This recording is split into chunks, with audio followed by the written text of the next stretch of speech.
The start of a new month is a great time to check where you are and if the past 30 days were spent moving towards the direction you wanted. It's a lot easier to navigate through life when you know your desired destination and where you currently stand. Here's a breakdown of how you can reset on a monthly basis. Get comfy, just sit back briefly, and think about what you've done in the past month. This exercise will typically bring back the moments you considered most notable. These can be positive or negative, but nonetheless, if you are remembering them, most likely they made an impact on you in some way. These events are not always life-changing, but they are molding your current self. I'll share some examples at the end of the video. If you had goals for the last month, this is the time to truly assess what got done and where you struggled. I like to write down my goals on the monthly pages of my planner to keep better track of them every week. By the way, congratulations on the things you accomplished. As for the goals that are still underway, what impeded you from them? And what can help you overcome that obstacle? Is it a goal worth keeping? Or has it lost its value? Before we forget about the goals you did complete, do any of these need refreshing? Or perhaps additional steps? As you answer these questions, I find it best to briefly jot down your thoughts. You'd be surprised how many things come to mind.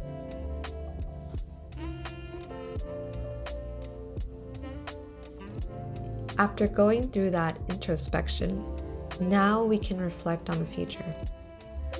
From what you've written down, what goals can we realistically work on in this new month?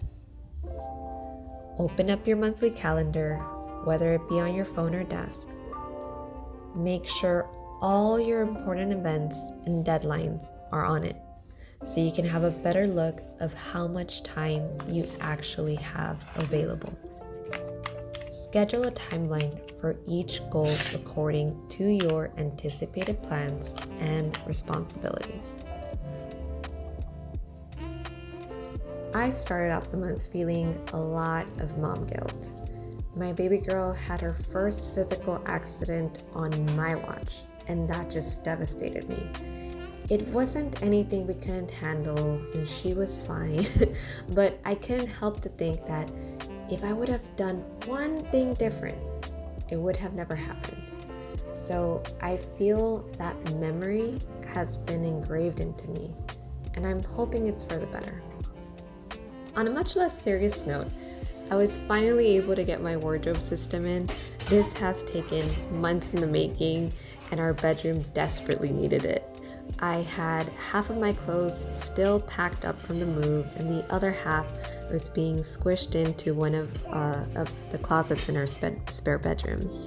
So it felt so good to finally set this up and fill it up with my clothes. Another thing that I decided to do was cut my hair a little bit.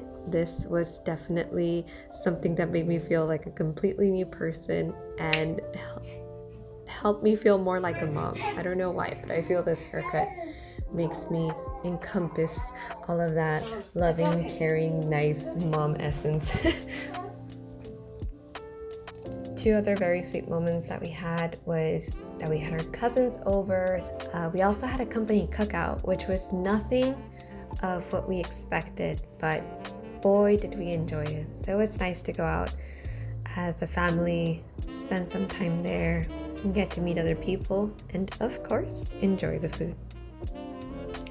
So for the next part, I thought it'd be best to bring you down to my planner so you can see how I organize my goals month to month. And the ones I really want to focus on for this example is the bedroom floor and the flooring plan. So regarding the bedroom floor clean, when I installed that new wardrobe system, it just completely made an explosion in our bedroom. It created a massive mess.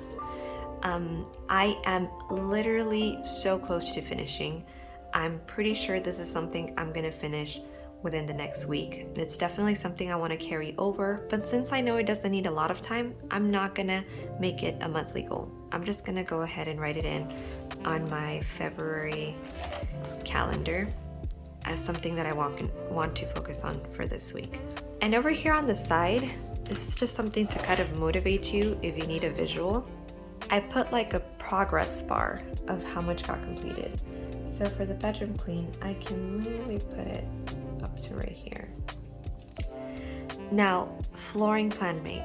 This right here is something that I really wanted to focus on because this is part of one of my yearly goals.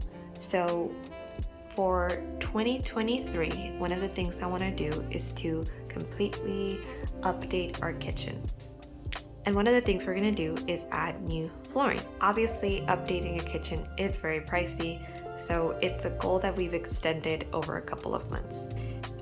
The next thing I'm going to focus on in February, still regarding the kitchen, but definitely something I want to put in, is that I want to start painting the kitchen cabinets. So this is something that is going to require additional steps in order for me to finish it. So let me go ahead and break down the steps for this.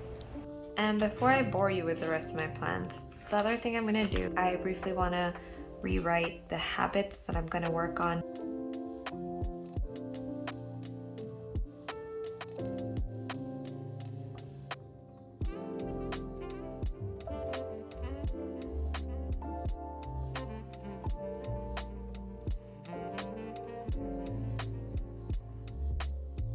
I hope you all enjoyed this video on monthly planning and that you got a couple of good tips from it.